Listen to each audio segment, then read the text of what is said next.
بسم الله الرحمن الرحيم. ازاي نزود لبن الام؟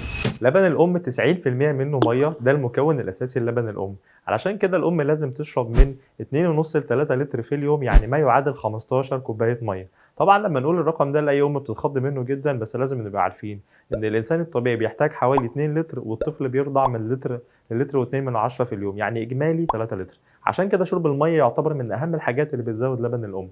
الحلبة والحلاوة الطحينية من الحاجات اللي بتساعد على إدرار اللبن. الأدوية اللي بتتاخد علشان تزود اللبن مفيش فيها مشكلة خالص، بس مش هتغني لو احنا مش بنشرب سوائل بكمية كويسة. أحيانا الأم بتيجي تشتكي إن صدرها محجر أو إن في كلاكيع ظهرت فيه، ده نتيجة إن اللبن تراكم في صدرها، فبالتالي لابد نعمل حاجتين. أول حاجة نعمل كمادات فيها مية دافية ونحطها على الصدر لمدة 3 دقايق أو 5 دقايق، وبعد كده بندلك الحتة اللي فيها الكلكيع أو محجرة ونرضع الطفل منها بكمية كبيرة. استنونا في اللي جاي.